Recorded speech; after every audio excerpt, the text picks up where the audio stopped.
James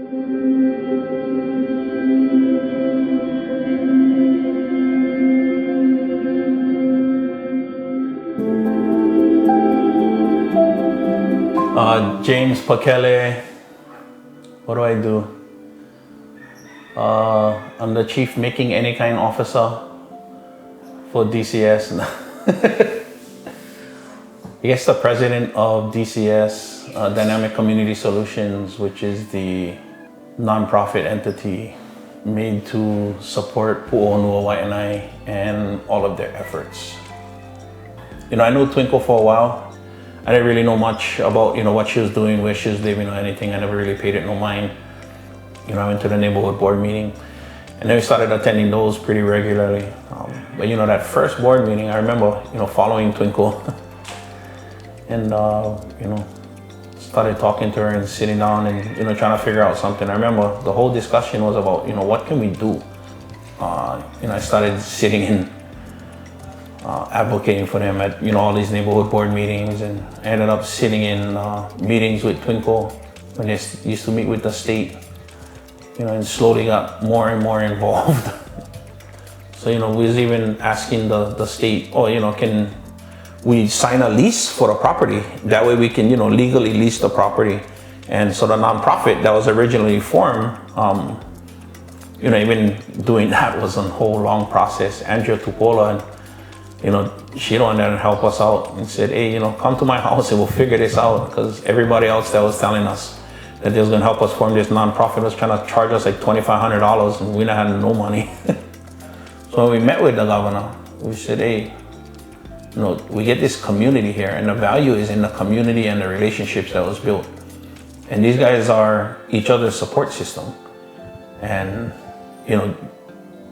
please just give us the opportunity to keep our community together. So at the end of 2018, after all of that, we started this fundraising campaign, and they started putting us in touch with a whole lot of people. And we found out that there was so much support, and the end of 2019, we pretty much raised all of the money to purchase the land, which was $1.4 million.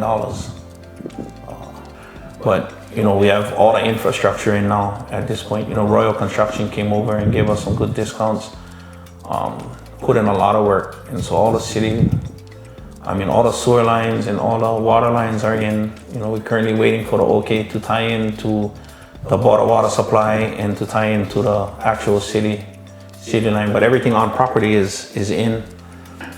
So we have, our very first Haleaina, that we call them, it's the kitchen and bathroom facility, and we are just about ready to build out more of these demo units. This is basically the bedrooms. We're able to purchase the property, so we don't have an outstanding mortgage that we gotta push on, and collect a little bit from everybody for.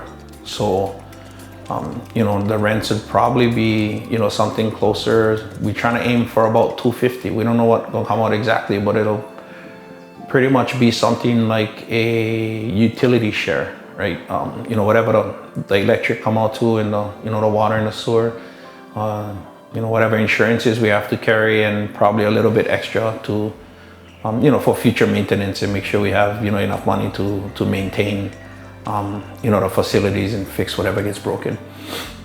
So, we're gonna do about half of the property is gonna be used for agriculture, in different ways. So, either, harvesting or carrying or tending for the plants. If we can do a nursery where, people can, we can get guys to just seed some plants and, grow starters, and somebody go and sit down at the farmer's market with starters. Just finding out different ways that, even if the people that cannot come up with even that little bit of money, how can we exchange some of their labor and offset that even further? I'd really like to work on a way that we can get projects like this done in a reasonable time. But we need to make space for the people living on the beaches and in the parks.